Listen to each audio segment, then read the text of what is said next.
My long-awaited book, Astrology Realized, is finally available and waiting for you at Amazon and other online retailers. Get one for you, your loved one, or as a gift. All part of your fabulous journey to understanding astrology. Enjoy.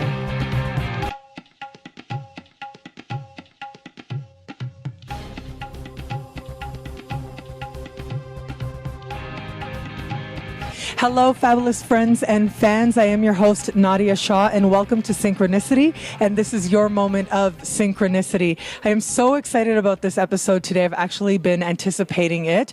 I have the authors of Mayan Astrology with me. Friends and fans out there know I've become very interested in Mayan culture, Mayan spirituality. So this is such a treat for me. I have with me Bruce Scofield and Barry Orr. Thank you so much for being here, both of you. Thank you for inviting me. So please define Mayan astrology. How would you define Mayan astrology, Bruce? I'm Barry. Barry. My goodness. This is one of those wonderful light moments that make a show great. So Barry. Well, first, Mayan astrology, I guess we could put it under the broad category of Mesoamerican astrology because we're talking about more than just Mayan astrology.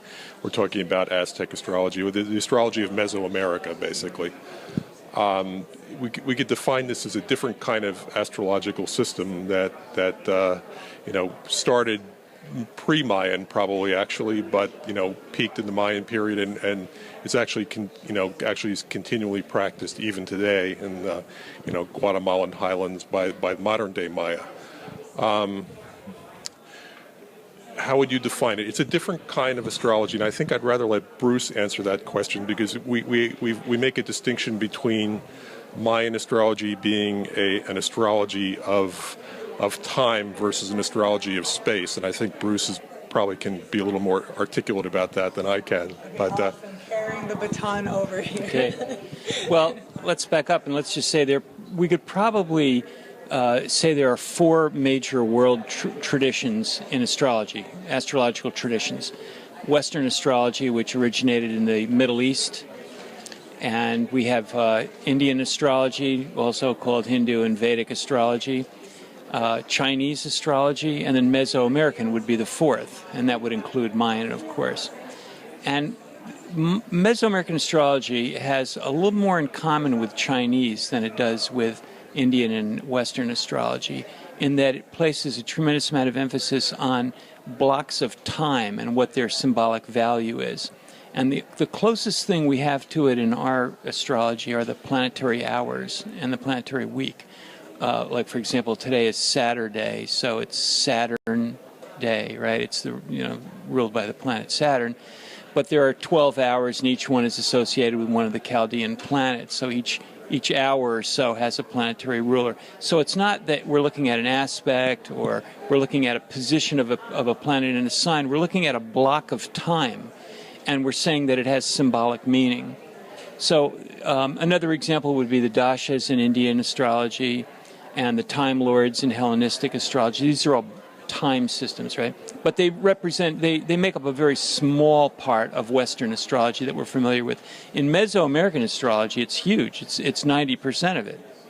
So blocks of time that vary from from hours to a day, to 20-day periods, to 20-year periods, to even the length of the Mayan long count calendar of 5,125 years. These all are blocks of time that are thought to have symbolic meaning. Can you talk a little bit about how Mayans actually used astrology and maybe even in some cases are using it today in terms of, was it for birth charts specifically? Was it more for the community? How are they actually using astrology past and maybe even present? Today you have a number of day keepers in Guatemala and Mexico that carry on through an oral tradition what I believe to be a remnant of the original astrological system that was used by the Maya, and they combine it with a kind of divination that's a little bit like the I Ching or the runes, where you pull stones and seeds out of bags and so on.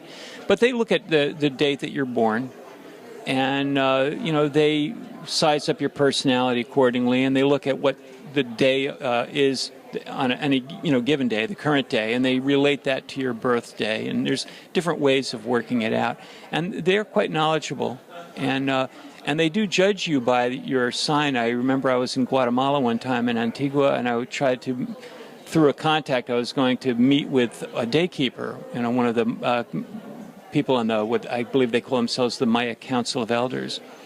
And he wouldn't meet with me until he found out what my birthday was. Unfortunately, I was born under the sign monkey or bats, and that's considered sacred in their culture. So I was able to talk to him.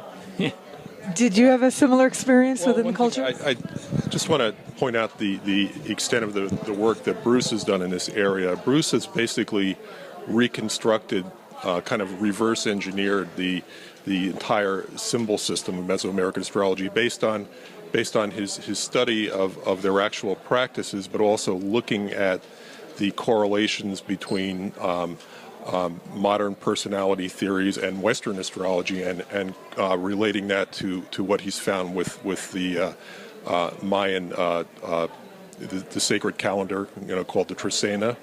And he's done an incredible job at actually extrapolating the meanings of the different symbols in their astrological system, and actually creating delineations that people can access through reports or whatever, that they find strikingly accurate, I think is the best way to put it.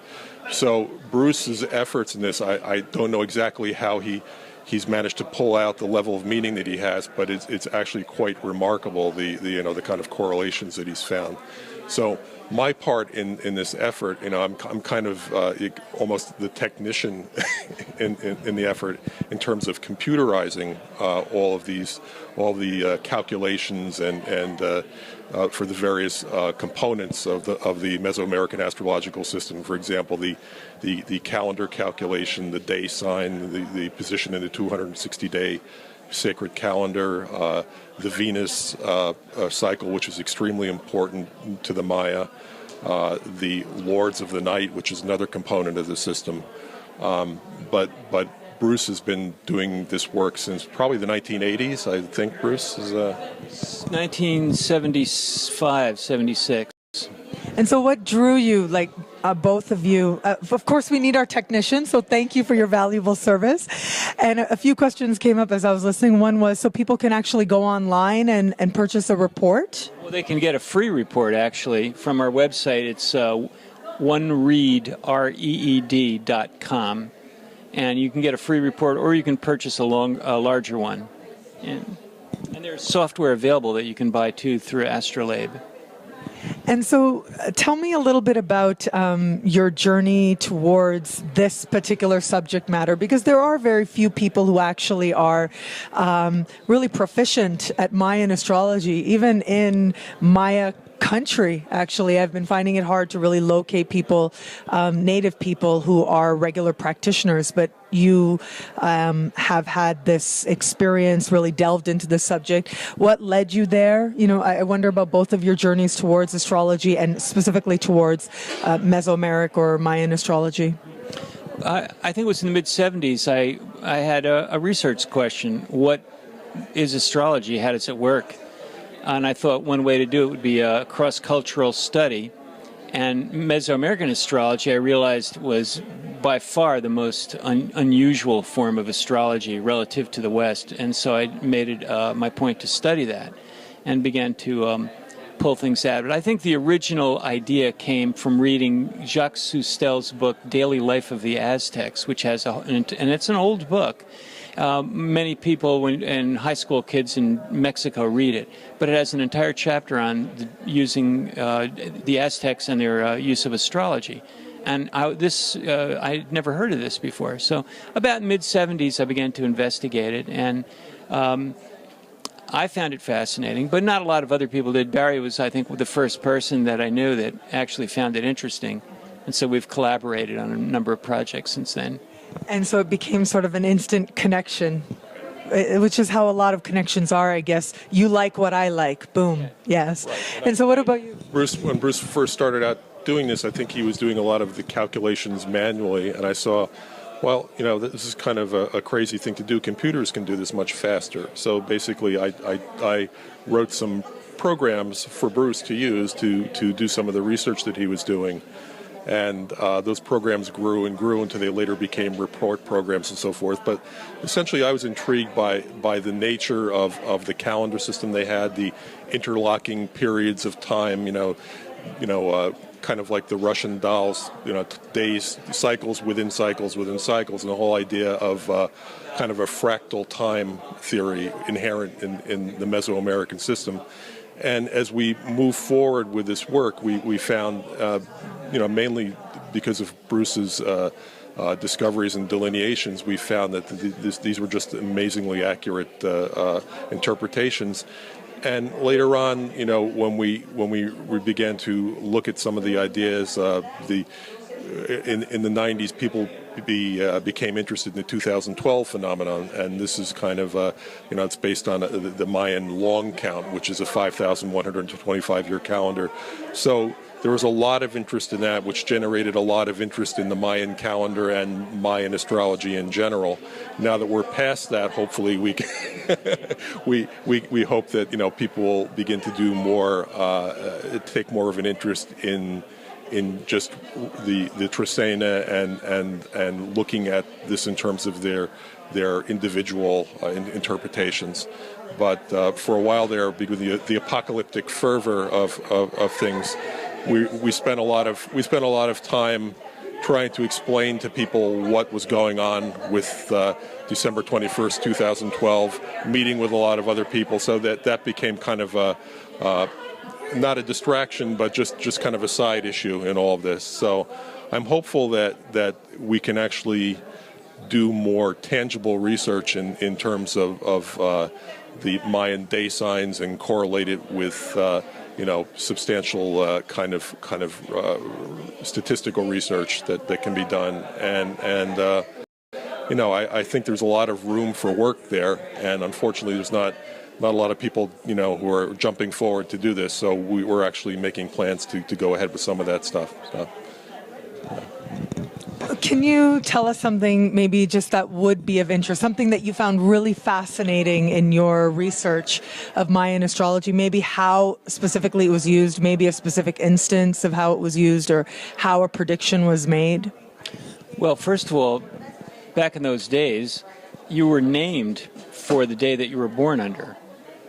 And of course, there were associations with the various days, some positive and some negative. And it was said that many people who didn't like the day their child was born under would wait a day to bring it down to be named, to get it changed the sign. So I guess in that system you attempted to get a chart transplant. But there are things like relationship patterns. You can see them. Certain signs tend to attract and relate to other signs better than others. You can do some kind of forecasting. You can forecast days where there's a higher tension, where you're likely to make have difficulties, or maybe make a good choice, or so on. So it has a lot of the properties of Western astrology, but it works a little differently. Do they actually draw a chart wheel? Well, we're working on that. I've developed like a prototype wheel of some sort. It has 20 signs. You see, in Mesoamerican astrology, there are 20 signs, not 12, 20. And this is a little more information to think about. And you're born when one of those signs is highlighted, but there are more subtleties than that. And there are other interesting things that Bruce has done during the course of developing the symbolism is to actually relate the Mayan day signs to the Western astrological meanings and signs. And for example, my son, who's now 25 years old, he was born under the day sign Rabbit, and there's a strong correlation between the Rabbit personality and, for example, Gemini personality or Mercury-ruled personalities. And just in the realm of synchronicities, and you could dismiss this as just kind of some kind of silly thing. After my son was born, about a week after he was born, we took him for a walk in the woods for the first time. Strangely, and as we were coming to the edge of the woods, a huge, large rabbit jumped out in front of us, and we noticed there was something unusual about the rabbit. It wasn't a wild rabbit. It was a domesticated rabbit. So, I mean, there's just that kind of, you see the synchronicity type things come up all the time with the names of the signs and all these kinds of things. So it's a very kind of powerful symbol system, I think. Is there anything else you'd like to share before I let you go? I mean, I feel like I just want to know more and more, and I'm sure a lot of people out there feel that way. And I know one way is to make those personal connections, right? Like to get the report, and that helps a lot. I think students of astrology in general, usually you get your own chart done first, and you resonate with it, and that inspires you to learn more and more.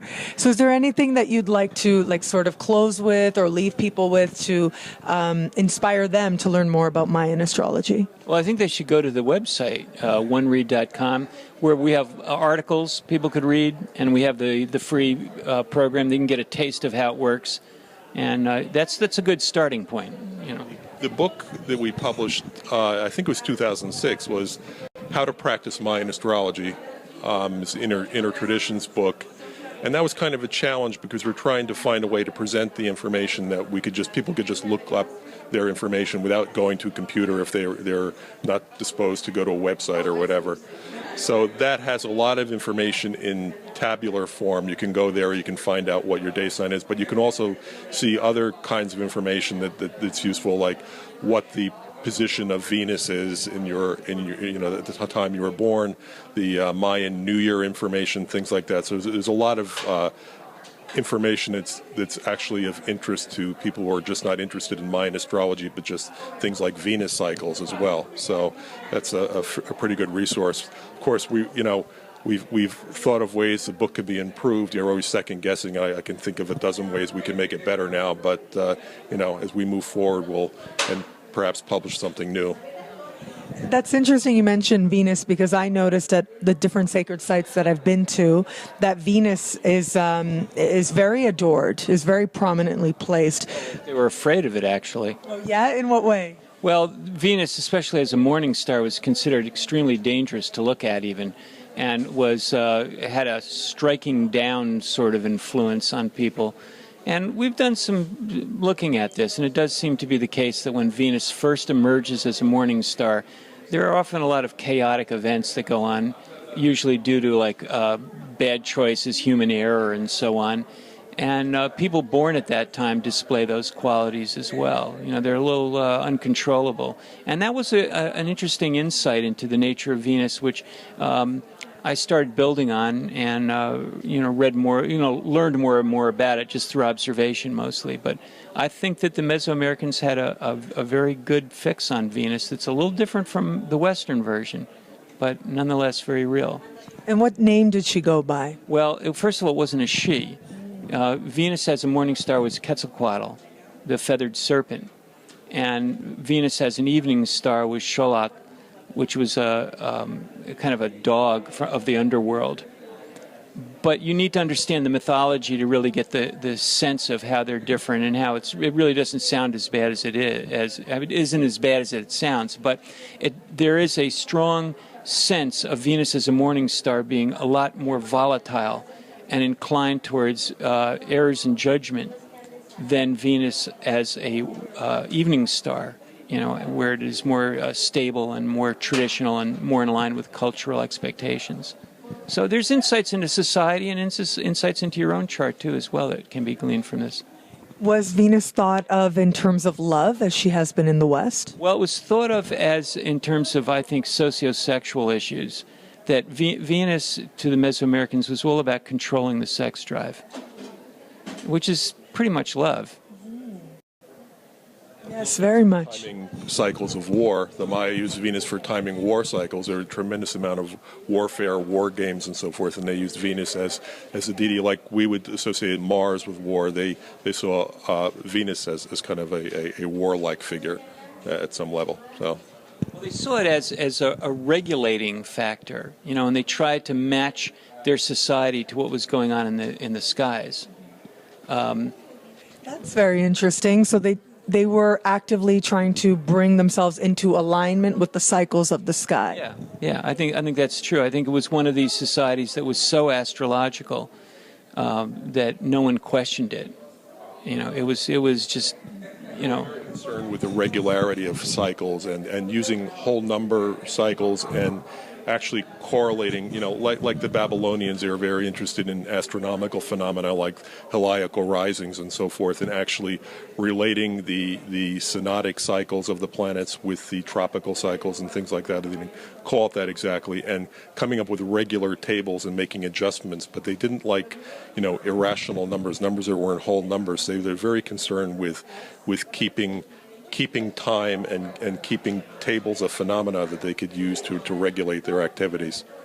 Now, was it just priests who were doing this, or was it, would the regular person on the street, so to say, have some astrological knowledge? Yeah, they would. I think most people knew something about it, but there were day keepers, just like the ones that are around today, that were sort of able to do this sort of thing. And of course, the whole doctrines were managed probably by the priestly caste, and they had scribes and people that worked on this all the time. Very recently, there was a wall was found in a ruin in, I believe, Guatemala, or maybe it was in Mexico, where the astrologer was counting. He was using the wall to do calculations.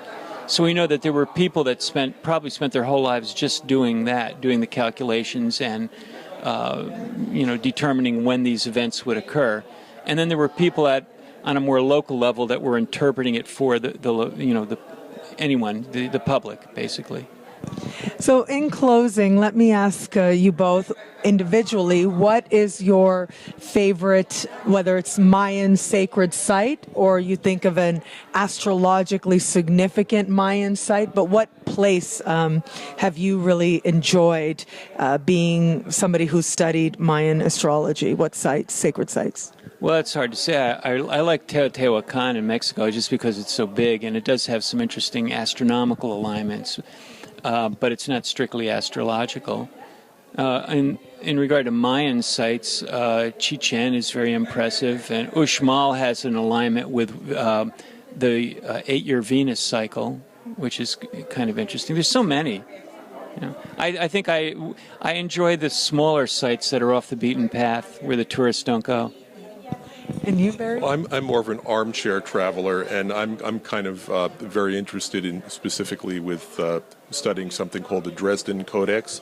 Within the Dresden Codex is a table of Venus phenomena which can be used to project positions for thousands of years and thousands of Venus cycles. So I'm very interested in taking, there are basically 5 flavors of heliacal rising or Venus positions, and I'm interested in taking that information and kind of trying to project it forward and using it in modern astrological application.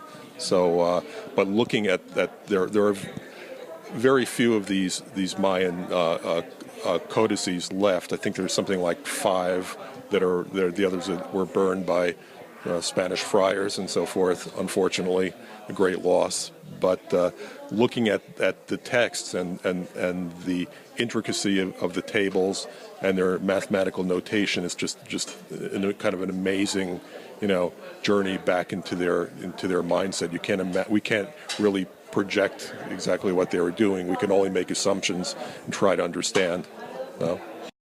Thank you so much, Barry. Thank you so much, Bruce. I've said it again and again. I was very much anticipating. I feel like I came to this conference specifically motivated to learn about Mayan astrology. And so I thank you so much.